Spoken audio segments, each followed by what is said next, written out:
সীমানার কাঁটাতারে আর যাই হোক বাধা পড়ে না ভালোবাসা। আর তার শেকড় যদি হয় মুখের ভাষা, বঙ্গবন্ধু কিংবা বিপদে আপদে পাশে দাঁড়ানোয়, তাহলে সেই ভালোবাসায় সীমানার প্রাচীর ভাঙে, আওয়াজ আসে আমি তোমাদেরই লোক, তোমারই নাম গাই। এমনই এক ভালোবাসার উপাখ্যান রোববার যার ট্রেলার উদ্বোধন করলেন এটিএন নিউজ ও এটিএন বাংলার চেয়ারম্যান ডক্টর মাহফুজুর রহমান।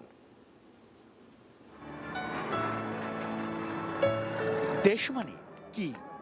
কারো কাছে হয়তো মুখের ভাষাই তার দেশ, ভাষাতেই আঁকা তার মানচিত্র। আবার কারো কাছে সীমানা মানে হয়তো নেতা। আর হাজার বছরের শ্রেষ্ঠ বাঙালির নাম যখন বঙ্গবন্ধু শেখ মুজিবুর রহমান, তখন ভৌগোলিক সীমানা ছাড়িয়ে তিনি এক সুতোয় গাঁথতে পারেন এপার ওপারের প্রায় সব বাংলা ভাষাভাষী মানুষকে। ঠিক যেমনটা ছিল ৭১-এ, ঠিক তেমনই এখনো।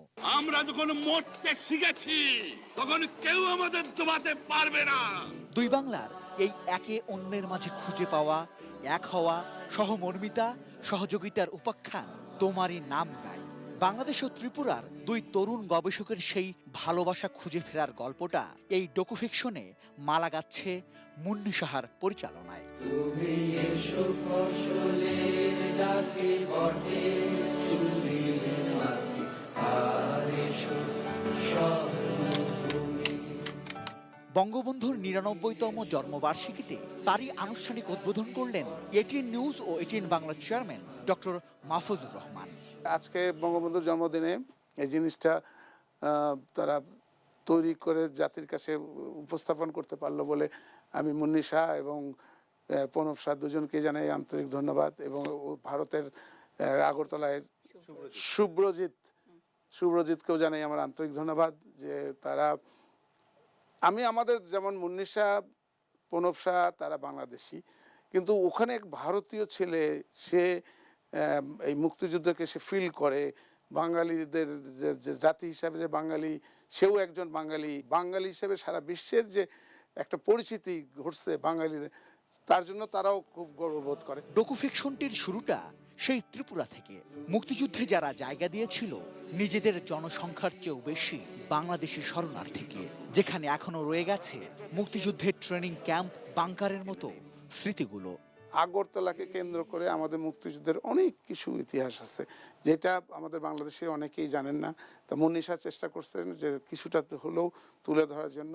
তা আশা করি এই ডকু ফিল্ম থেকে আপনারা অনেক কিছুই সেই যুদ্ধের ওই সময়কার বর্তমান আজ পর্যন্ত যা ঘটে গেছে অনেক কিছু তথ্য এখানে তারা তুলে ধরছেন এবং আপনারা সবাই জানতে পারবেন। এটিএন নিউজের প্রচেষ্টায় বঙ্গবন্ধুর কিছু দুর্লভ স্মৃতিচিহ্ন খুঁজে মিলেছে সেখানে। আগরতলা ষড়যন্ত্রের সময় যখন আমাদের বঙ্গবন্ধু শেখ মুজিবুর রহমান যখন ওখানে যে আশ্রয় নিয়েছিলেন, তখন উনি এক চেয়ারে বসছিলেন। সেই চেয়ারটি এক জেলার, ওখানকার তদানীন্তন জেলারের আন্ডারে ছিল চেয়ারটি, জেলারের বাসায় ছিল চেয়ারটি অ্যাকচুয়ালি। তখন জেলার কোন চেয়ারে মুজিবুর রহমানকে বসতে দিবে এটা নিয়ে সে খুব অনেক দুশ্চিন্তা পড়ে গেল। দৌড় দিয়ে তার বাসায় গেল, বাসায় যেয়ে ওই চেয়ারটি এনে আমাদের বঙ্গবন্ধুকে বসতে দেয় ওই চেয়ারে। তো ওই চেয়ারটাকে ওই ভদ্রলোক এখন পর্যন্ত, উনি মারা যাওয়ার পরে ওনার ছেলে ওই চেয়ারটিকে ঢেকে রাখে। তো এটি আমাদের অনেকেরই জানা ছিল না। তো ওইখানে আমরা যখন যাই তখন এটা মুন্নি শাহ ওটাকে ওখানে প্রথম আবিষ্কার করে ওই জিনিসটা।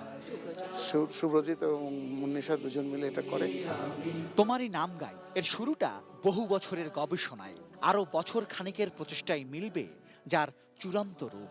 আগামী বছর বঙ্গবন্ধুর জন্ম শতবার্ষিকীতে তার প্রতি অন্যরকম শ্রদ্ধাঞ্জলি, তোমারই নাম গাই।